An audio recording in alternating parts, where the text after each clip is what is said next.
But the country is actually quite a beautiful country. I mean, there's so much going on there. There's so many different people from different tribes. Lahore has the old city has some really beautiful relics, and one of them is Bachai Masjid, actually. That was one of the highlights of the trip for me to. It was a very short time because it was like a break that I had between lectures. I had a very stacked and back-to-back schedule, actually. But I went to Bachai Masjid, and it was one of the best masjids I've ever seen in my life. Mm. And if you look at the rankings of different people of like the best kind of architectural structures that exist in the world, usually they put Taj Mahal as number one. I mean, that is commonplace. If you look at those kind of enthusiasts, architectural enthusiasts, they put Taj Mahal as number one. And Taj Mahal and Bachai Masjid have very similar architectural continuities.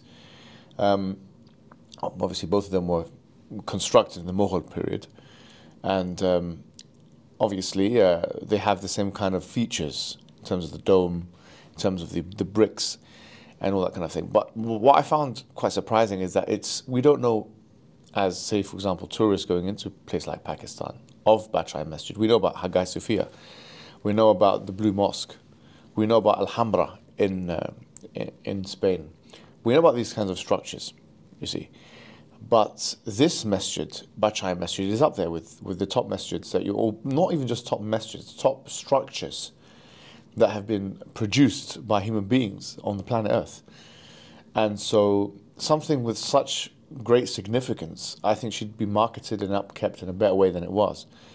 So that's one thing I would say. That Bachai Masjid was a surprise. The Mughal kind of the fortress next to it and stuff like that was very interesting. In addition, Karachi is quite similar to Cairo. I've made this point a few times. Islamabad is a very, very beautiful city. It was constructed bottom up in, I think, 1967. They got an international procurement for it. It's got this kind of Cape Town-esque vibe to it because you've got the mountains, and then the mountains are connected to the city itself. And then you've got all this kind of like wildlife as well. I saw a few monkeys there. I heard there's a few leopards and all this kind of thing. So it's definitely a very beautiful country, you know, especially if someone speaks Urdu and has, like, for example, Pakistani heritage.